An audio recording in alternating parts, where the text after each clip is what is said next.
Good afternoon, I'm Malcolm Jordan and this is your Midday News Fix for Tuesday, the 30th of September.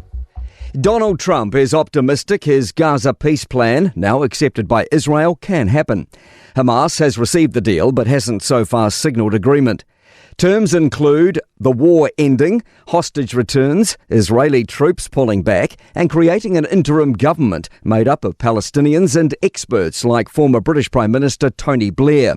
It would be led by Trump, who says the ball is now in Hamas's court. They're the only one left. Everyone else has accepted it, but I have a feeling that we're going to have a positive answer. A development in the police investigation into the fatal attack in Auckland this year. 33-year-old American PhD student Kyle Worrell was attacked in Meadowbank in April and died in hospital. A 16-year-old has been charged with Worrell's murder. A 33-year-old woman is facing 2 charges of being an accessory after the fact. Detective Inspector Glenn Baldwin says a rusty machete was located yesterday in Maybury Reserve in nearby Glen Innes. We remain open-minded in relation to this weapon. Forensic testing is underway, but we won't know the results of that for some time. The Building and Construction Minister says he hopes proposed changes to building earthquake standards will be embraced by all. They will exempt Auckland, Northland and the Chatham Islands from the strengthening requirements. The new system will apply to concrete buildings 3 stories or higher and those constructed with unreinforced masonry in medium or high seismic zones.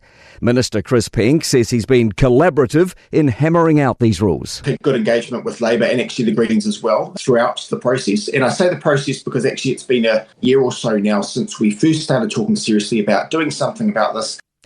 Concern over what's being left behind in health to meet government targets on cancer treatment access, childhood immunisation, ED stays and wait times.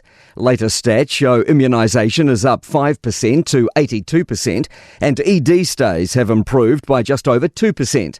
Former Health New Zealand Chair Rob Campbell says achieving those things will have cost in other parts. The task for our public health system is really not so much to hit specific targets, but can we rebuild our health system into something which across the board is effective, efficient and resilient? Labor's leader is accusing the Prime Minister of putting on a political performance over energy reform. Chris Luxon's written to Chris Hipkins urging him to not reinstate his party's oil and gas ban, which Luxon claims has potentially blocked international investment. His letter urged Hipkins to commit to at least 10 years' support for offshore exploration for natural gas. Speaking to Herald Now, Hipkins has confirmed it'll be a no from him. Oil and gas is not the way of the future for New Zealand. Renewable energy is the way of the future for New Zealand. We have an abundant supply of it. To sport. Could a New Zealand-based team join the Big Bash T20 cricket competition? NZC governing body chief executive Scott Wienink says they're investigating the prospect with stakeholders and their Australian counterparts.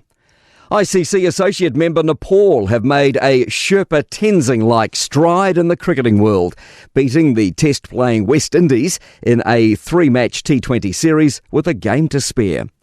Jamie Joseph has succeeded Clayton McMillan as the All Blacks Development 15 coach, starting with their November tour.